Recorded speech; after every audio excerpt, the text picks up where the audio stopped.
Ready. मेरे प्यारे बच्चों, आज मैं आप लोग को जैसे कल बतलाए थे सेंटेंस फॉर्मेशन का क्लास 1, आज बतला रहे हैं सेंटेंस फॉर्मेशन में क्लास 2। आज बतला रहे हैं जैसे कल सेंटेंस तक लेके गए थे, लेकिन एक जरा सा हम फिर पीछे से स्टार्ट कर रहे हैं ताकि समझने में आसान हो।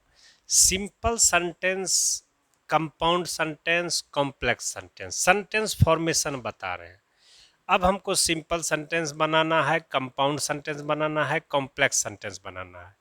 एक चीज़ आपको ध्यान रखना होगा कि जैसे सेंटेंस का आखिर स्ट्रक्चर क्या होता था, पिछले क्लास में भी हम थोड़ा सा बताए थे कि सेंटेंस के लिए एक स्ट्रक्चर होता है जिसमें 5 एलिमेंट हो सकते हैं। सेंटेंस में 5 एलिमेंट्स हो सकते हैं, जिसमें पहला सब्जेक्ट होता है, दूसरा वर्ब होता है, तीसरा ऑब्जेक्ट होता है, चौथा कॉम्प्लीमेंट होता है, पांचवा एडवर्बियल होता है।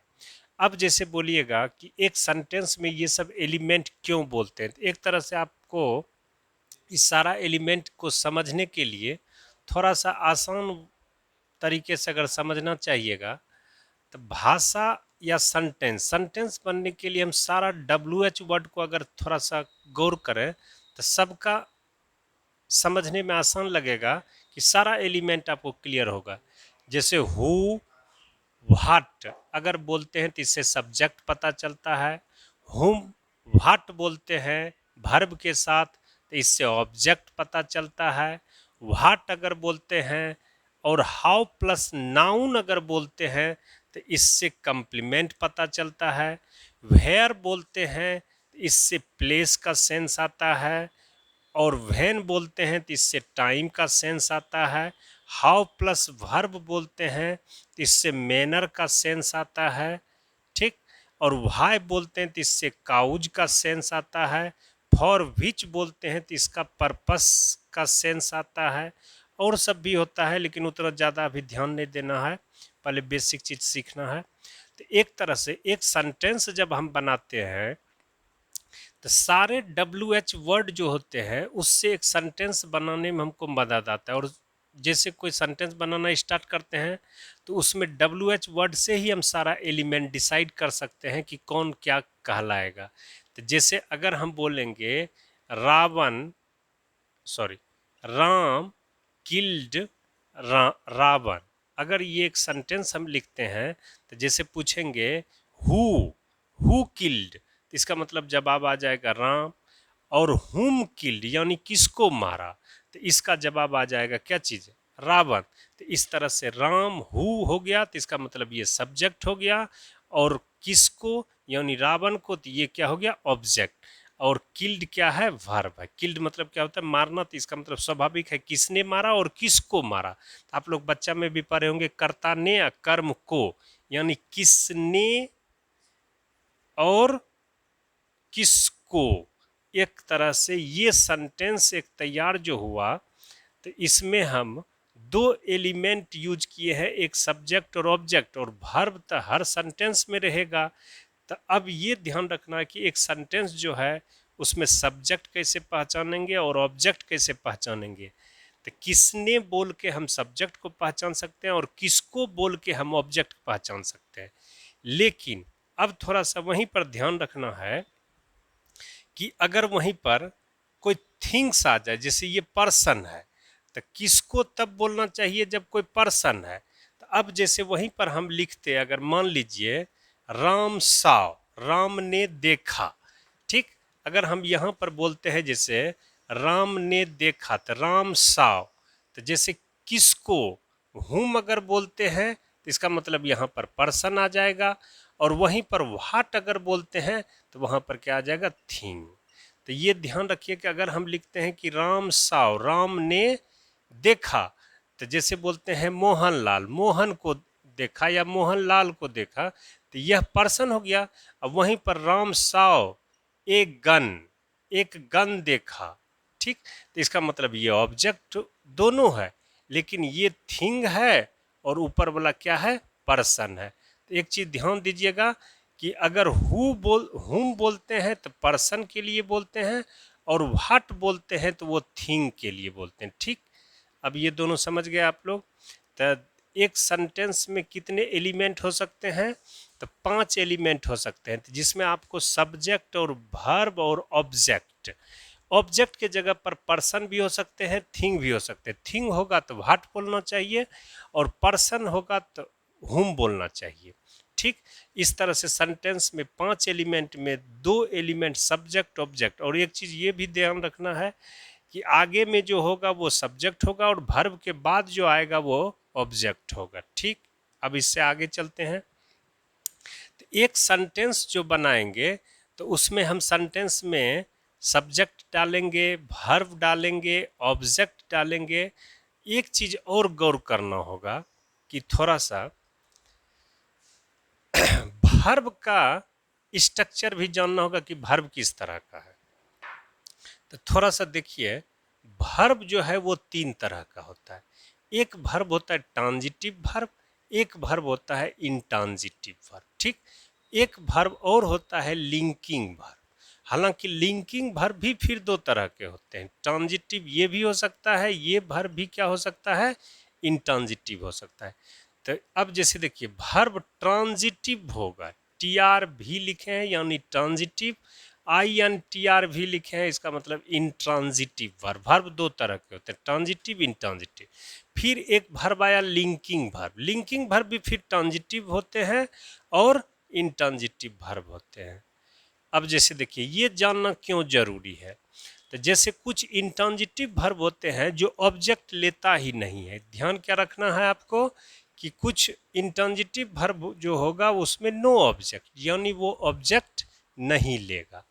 अब ऐसे देखिए जरा सा कि जैसे ऑब्जेक्ट लेना या नहीं लेना डिपेंड करेगा ट्रांजिटिव वर्ब है या इंट्रांजिटिव वर्ब है। तो थोड़ा सा एलिमेंट का ये अगर लिख लिए हैं तब मिटाएंगे। एक बार हम फिर एलिमेंट को बतला रहे हैं कि सारा एलिमेंट जो है उसको हम पहचान सकते हैं WH वर्ड से, यानी किसने क्या, किसको क्या, क्या, कैसा। लेकिन याद रखिएगा, कंप्लीमेंट को जानने के लिए क्या अगर बोलिएगा तो फिर वही थिंग आएगा, और हाउ प्लस नाउन अगर बोलिएगा, एन का मतलब यहाँ पर हो गया नाउन, तो हाउ प्लस नाउन अगर बोलिएगा तब ये एडजेक्टिव आता है, और ये किसके प्लेस पे आएगा, कंप्लीमेंट के प्लेस पे। यानी कंप्लीमेंट अगर देखना है तो यहाँ पर व्हाट और हाउ प्लस नाउन बोलना होगा। एडवर्बियल, एडवर्बियल को अगर पहचानना होगा तो where, when, how, why, for which, ये सब चीज बोलना होगा। अब जैसे इस एलिमेंट को आज क्लियर कीजिएगा, और यहीं से तब कंपाउंड कॉम्प्लेक्स भी शुरू होगा। जैसे सेंटेंस बनाने के लिए हमको 5 एलिमेंट चाहिए। 5 एलिमेंट में एक चीज गौर करना होगा कि एलिमेंट डिसाइड जो होगा वो वर्ब के नेचर से डिसाइड होगा। वर्ब का नेचर का मतलब क्या होता है कि वर्ब अगर इंट्रांजिटिव है तो वह वर्ब पे ही रुक जाएगा। जैसे prices are rising, prices are rising, मूल्य बढ़ रहा है। पॉपुलेशन आर सोरिंग, पॉपुलेशन तेजी से बढ़ रहा है। पॉपुलेशन आर सोरिंग, तेजी से बढ़ रहा है। द बॉय हैज स्लेप्ट, वो लड़का सो चुका है। अब देखिए जरा सा, इस सब वर्ब जो है एक सब्जेक्ट आया है और इसमें एक वर्ब आया। अब इसमें जोड़िए आगे में क्या, किसको, कुछ जवाब आपको नहीं मिलेगा। यहाँ पर जोड़िए, अगर आप जानना चाहेंगे कि प्राइसेस बढ़ रहा है तो क्या, कुछ जवाब नहीं आएगा। वहीं पर जैसे बोलेंगे पॉपुलेशन बढ़ रहा है क्या, अगर बोलते हैं तो फिर उसका जवाब यही आ जाता है। इसका मतलब क्या होता है कि जो वर्ब जो है वो सब्जेक्ट से स्टार्ट हुआ और अगर रिटर्न भी फिर सब्जेक्ट पे ही हो जाए तो ऐसे ही वर्ब को क्या बोलते हैं, इंट्रांजिटिव वर्ब। ऐसे इंट्रांजिटिव वर्ब के बारे में अगर डिटेल से जानना है तो ये वॉइस चैप्टर में बतलाएंगे, क्योंकि वहाँ पर इसका जरूरी पड़ता है। अभी उतना ज़्यादा अगर नहीं समझ रहे तो इतना सा माइंड में थोड़ा सा बैठाइए।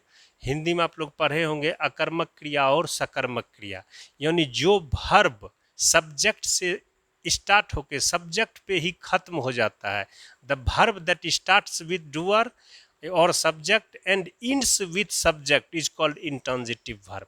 ऐसे आपको ऐसे याद रखना होगा कि इसमें क्या या किसको का जवाब आगे में नहीं आएगा। अगर जवाब आएगा तो फिर पीछे ही लौट के चले आते हैं। जैसे क्या बढ़ रहा है तो प्राइस, देखिए यहाँ आना चाहिए क्या का जवाब, लेकिन यहाँ कुछ नहीं आएगा, तो ये सारा वर्ब यानी आगे नहीं बढ़ेगा यहाँ पर। इसका मतलब ये सारा वर्ब क्या है, इंट्रांजिटिव। इसका मतलब इससे सब वर्ब को ऑब्जेक्ट नहीं चाहिए। इंट्रांजिटिव वर्ब मतलब नो ऑब्जेक्ट, ये ऑब्जेक्ट नहीं लेगा। लेकिन वहीं पर अगर हम ट्रांजिटिव वर्ब लेते हैं तो वह ऑब्जेक्ट लेगा। ठीक, अब जैसे मान लीजिए ही ब्रोक, उसने तोड़ दिया। ही थ्रू, उसने फेंक दिया। ही मेड, उसने बनाया। अब देखिए यहां पर उसने तोड़ दिया क्या, या जैसे बोलेंगे ही मेट, वह मिला किससे। देखिए तुरंत यहां पर हुम का जवाब आ जाएगा। ही मेड, उसने बनाया। व्हाट का जवाब यहाँ पर तुरंत आ जाएगा। ही थ्रू, यहाँ पर तुरंत व्हाट का जवाब आ जाएगा। ही ब्रोक, यहाँ पर भी क्या जवाब आ जाएगा, व्हाट। अगर हम यहाँ पर व्हाट बोलते हैं तो आप बोलिए आपका जवाब लौट के कहाँ चला जाता है, सब्जेक्ट पे ही चला जाता है। क्या बढ़ रहा है तो प्राइस, क्या तेजी से बढ़ रहा है तो पॉपुलेशन, कौन सो गया, क्या सो गया, तो दोनों का जवाब, अगर क्या का तो जवाब ही नहीं आएगा और कौन बोलते हैं फिर लौट के आप कहाँ चले आते हैं, सब्जेक्ट पे। यानी जो वर्ब सब्जेक्ट से स्टार्ट हो और सब्जेक्ट पे ही आके क्या हो जाए, खत्म हो जाए, उसी को क्या कहते हैं, इंट्रांजिटिव वर्ब। और वही वर्ब अगर आगे खोजने लगे, स्टार्ट हो सब्जेक्ट से और पास होने लगे कोई और पर्सन और थिंग पर से, तो ऐसे ही वर्ब को क्या बोलते हैं, ट्रांजिटिव वर्ब। और ट्रांजिटिव वर्ब आगे क्या लेगा, ऑब्जेक्ट, चाहे लिखें या नहीं लिखें। अच्छा बहुत बार हम लिखते नहीं हैं, जैसे ही थ्रू बोल के यहीं फुल स्टॉप दे देंगे मान लीजिए, तो बोलिएगा कि अब सर ये इंट्रांजिटिव हो गया, तो नहीं, भूल से भी ऐसा गलती मत कीजिएगा। बस अंडरस्टूड है, आगे में लिखें या नहीं लिखें, यह वर्ब ट्रांजिटिव है तो आगे में वहाँ ऑब्जेक्ट है, बोलें या नहीं बोलें, लिखें या नहीं लिखें। अब जैसे जानिएगा कि ये दोनों जानने में थोड़ा सा इंटरेस्टिंग, बोले कि वॉइस चैप्टर में इसको डिटेल से डिस्कस करेंगे, इसलिए बोले कि वॉइस यहीं से शुरू होता है। अगर जान लीजिए कि इंट्रांजिटिव वर्ब में ऑब्जेक्ट नहीं आता है, इसका मतलब एक बात यहाँ से आप ये भी जान सकते हैं कि इसका वॉइस नहीं होगा, इंट्रांजिटिव वर्ब का वॉइस नहीं होगा। और यहाँ पर ऑब्जेक्ट आता है, इसलिए इसमें आप कह सकते हैं कि वॉइस इज पॉसिबल, इसका वॉइस संभव है, इस सेंटेंस का हम वॉइस बना सकते हैं। क्यों, क्योंकि इसमें ऑब्जेक्ट आया है और वॉइस जब भी बनता है किससे, ऑब्जेक्ट से ही बनता है। इसलिए ये माइंड में बैठा कि ट्रांजिटिव वर्ब और इंट्रांजिटिव वर्ब। तो एक तरह से कह सकते हैं कि इंट्रांजिटिव वर्ब है तो वो सब्जेक्ट और वर्ब से, सब्जेक्ट से स्टार्ट होके वर्ब पे जाके क्या हो जाएगा, खत्म। और ट्रांजिटिव वर्ब ऑब्जेक्ट पे जाके खत्म होगा। तो इस तरह से ट्रांजिटिव वर्ब और इंट्रांजिटिव वर्ब जो है इसी पे डिपेंड करता है कि वो ऑब्जेक्ट लेगा या नहीं लेगा। इस तरह से आप कह सकते हैं कि एक सेंटेंस सब्जेक्ट से अगर स्टार्ट हुआ तो वर्ब पे गया, वर्ब ही बतलाएगा कि वो ऑब्जेक्ट लेगा या नहीं लेगा। तो अगर लेगा तो समझ जाइए वो वर्ब क्या होगा, ट्रांजिटिव वर्ब, तब ऑब्जेक्ट लेगा। अगर यही वर्ब इंट्रांजिटिव होगा तो यह ऑब्जेक्ट नहीं लेगा। कोई दिक्कत। अब आज हम अभी तुरंत बतला रहे हैं कि लिंकिंग वर्ब क्या होता है। तो जैसे अब देखिए कि यहाँ जैसे सब्जेक्ट आया तो वर्ब आया, अब यही वर्ब अगर लिंकिंग वर्ब हो जाएगा, ठीक, यही वर्ब क्या हो जाएगा, लिंकिंग वर्ब, तब यही ऑब्जेक्ट नहीं लेके क्या लेने लगेगा, कंप्लीमेंट। अच्छा कभी कभी लिंकिंग वर्ब ट्रांजिटिव होते हैं तब वो ऑब्जेक्ट भी ले सकता है, ऑब्जेक्ट भी ले सकता है, कंप्लीमेंट भी ले सकता है। अब जैसे देखिए लिंकिंग वर्ब क्या, इसे समझिएगा। एक चीज याद रखिए, लिंकिंग वर्ब जो है वह सब्जेक्ट का ही नेचर बताता है, सब्जेक्ट के बारे में ही एक्स्ट्रा में कोई चीज बताता है। वह कुछ अलग ऑब्जेक्ट यानी दूसरा चीज नहीं होता है। वह जब भी आप उसका नेचर ऑफ सब्जेक्ट बताते हैं, इससे नेचर ऑफ सब्जेक्ट यानी सब्जेक्ट के ही बारे में कोई ना कोई बात आप बताते हैं। तो ऐसे लिंकिंग वर्ब बहुत ज़्यादा नहीं है, 25 30 40 वर्ब है जो लिंकिंग वर्ब का काम करता है। लेकिन ऐसे जानिए कि वो सब्जेक्ट के बारे में ही हमेशा बताता है। तो जैसे हम बोलेंगे राम इज अ डॉक्टर, तो हम अभी ए डॉक्टर जो बोले ये किसके बारे में बता रहे हैं? सब्जेक्ट के बारे में। फिर जैसे बोलते हैं राम सिम्स ने हैप्पी, तो हैप्पी जो लगता है वो किसके बारे में बता रहे हैं? राम के बारे में। तो जैसे जब भी ये बात आगे बता रहे हैं, ये सारा बात ये हम किसके बारे में बता रहे हैं? सब्जेक्ट के बारे में। एक तरह से ये नेचर ऑफ सब्जेक्ट है। ये क्या है? Nature of. इसीलिए इस वर्ब को क्या कहते हैं? Linking verb. क्या बोलते हैं? Linking verb. ऐसे वर्ब इसमें याद रखना है, ज़्यादा समझने की इसको टेंशन नहीं है। बस ये समझिए कि जब हम सब्जेक्ट का ही नेचर बताने लगे आगे में, तो उसी में हम क्या यूज करते हैं? Linking verb. क्योंकि वहाँ कोई एक्शन सब जनरली होता नहीं है। अगर एक्शन होगा तो फिर वो वर्ब ट्रांजिटिव या इंट्रांजिटिव होगा। यहाँ पर लिंकिंग वर्ब में हम सिर्फ सब्जेक्ट का नेचर बताते हैं, और डिटेल से हम इसको वॉइस में डिस्कस करेंगे। अभी यहाँ पर ज़्यादा नहीं टेंशन लेना है, अभी हमको सेंटेंस फॉर्मेशन के लिए ही सीखना है। अब जैसे देखिए कि एक सेंटेंस में क्या सब चीज़ आ सकता है। तो अब जैसे देखिए कि एक सेंटेंस में सब्जेक्ट आएगा तो वो वर्ब लेगा, वर्ब आएगा तो वो ऑब्जेक्ट लेगा, फिर वर्ब आएगा तो कंप्लीमेंट ले सकता है। अब हम एक चीज़ और बतला रहे हैं, एडवर्बियल। ये जैसे पांचों एलिमेंट समझना था। अब जैसे देखिए एडवर्बियल क्या होता है। तो जैसे अब हम क्वेश्चन करेंगे आपसे कि व्हेन, व्हाई, वेयर, हाउ। तो जैसे बोलेंगे ही डांस्ड, तो आप तुरंत सवाल पूछिएगा व्हाई, सॉरी हाउ, कैसा डांस किया। तो जैसे बोलेंगे ही डांस मैडली, वह पागल के तरह उसने डांस किया। फिर जैसे बोलेंगे ही एट, उसने खाया, तुरंत आप पूछिएगा हाउ, कैसे खाया। तो जैसे बोलेगा भोरस्यसली, दरिद्र के तरह खाया। इसका मतलब यह क्या हो गया? एडवर्बियल। यह क्या हो गया? एडवर्बियल। जैसे बोलेंगे ही किल्ड, उसने मार दिया अ मैन, एक आदमी को। तो एक क्वेश्चन आपके मन में तुरंत आ जाएगा, व्हाई, क्यों मारा।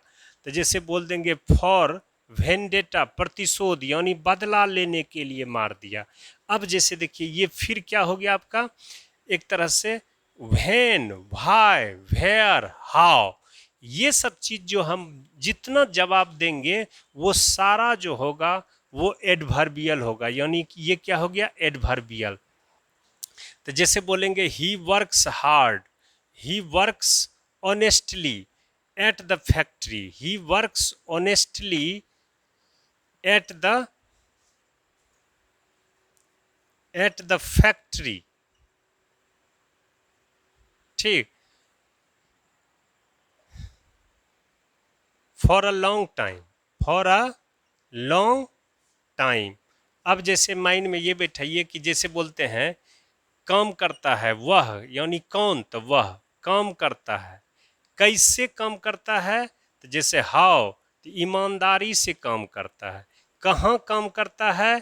तो वेयर, यानी फैक्ट्री पर काम करता है। कब से या टाइम बताना चाह रहे हैं, for a long time, for a long time. तो अब जैसे देखिए यहाँ पर टाइम बता रहे हैं, तो हाउ मच, या जैसे बोलते हैं टाइम, सीधा समझिए कि ये क्या हो गया? व्हेन, कब। या जैसे बोलते हैं ना कि हाउ मच, कितना समय से। हाउ लॉन्ग, हाउ लॉन्ग, कितने समय से। तो जैसे ये टाइम का इशारा दे रहा है।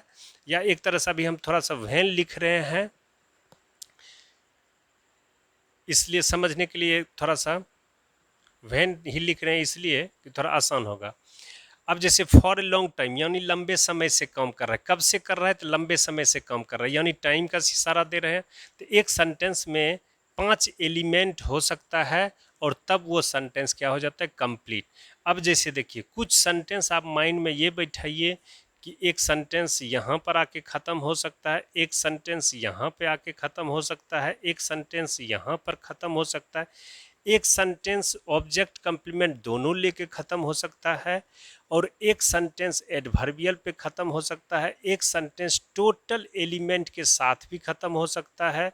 कभी कभी ऐसा भी होगा कि एक सेंटेंस में कई एडवर्बियल भी आ सकता है। तो एक चीज़ याद रखिएगा, एक सब्जेक्ट वर्ब दोनों हमेशा सब जगह आएगा, और ऑब्जेक्ट कंप्लीमेंट वो वर्ब के नेचर पे डिपेंड करता है।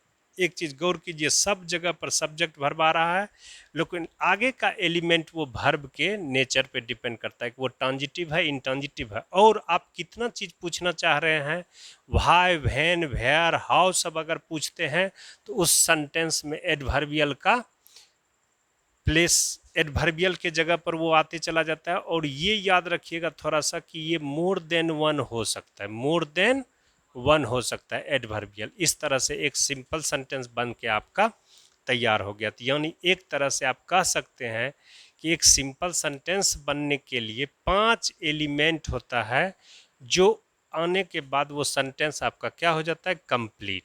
और रहा बात जो पिछले क्लास में हम डिस्कस कर रहे थे सेंटेंस और क्लाउज में क्या फ़र्क होता है, तो एक चीज़ गौर कीजिए कि क्लाउज को सिर्फ सब्जेक्ट और वर्ब से मतलब होता है, और सेंटेंस जो है वो वर्ब से आगे आता है, और उसके साथ हम ऑब्जेक्ट कंप्लीमेंट एडवर्बियल जोड़ के उस सेंटेंस को क्या कर देते हैं, कंप्लीट कर देते हैं।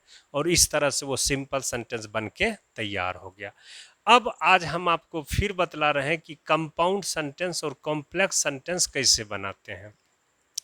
अब यहीं से आता है कि जब आप सिंपल सेंटेंस बनाते हैं तब अब आप उसी सेंटेंस में क्या करेंगे जो वो कंपाउंड सेंटेंस बनेगा। तो याद रखिए कि कंपाउंड सेंटेंस फॉर्मेशन करने के लिए सबसे पहले आपको 2 सिंपल सेंटेंस एक जगह लाना होगा।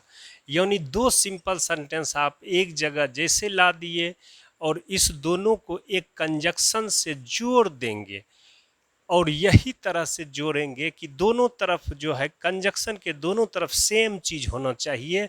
और यहाँ पर जो कंजक्शन यूज करेंगे वह कंजक्शन होगा कोऑर्डिनेटिंग कंजंक्शन। ठीक, याद रखिएगा हमेशा कंपाउंड सेंटेंस जब भी बनेगा किससे बनेगा, कोऑर्डिनेटिंग कंजक्शन से।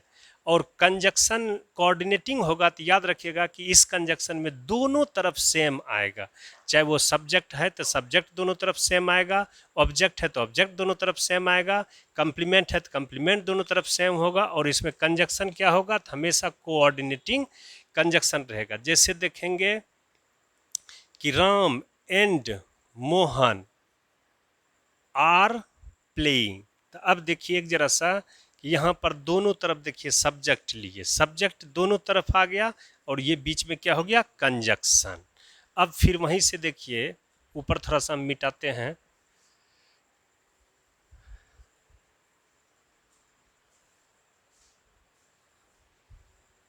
अब जैसे देखिए यहाँ पर दोनों जगह पर हम कंजक्शन के दोनों तरफ सब्जेक्ट ले लिए। अब हम यहाँ पर जैसे बोलेंगे Ram plays and, Ram plays and talks only, Ram plays and talks, या राम प्लेज एंड गॉसिप्स। अब देखिए एंड कंजक्शन ले लिए, इधर भी वर्ब आ गया, इधर भी वर्ब आ गया। अब जैसे देखिए राम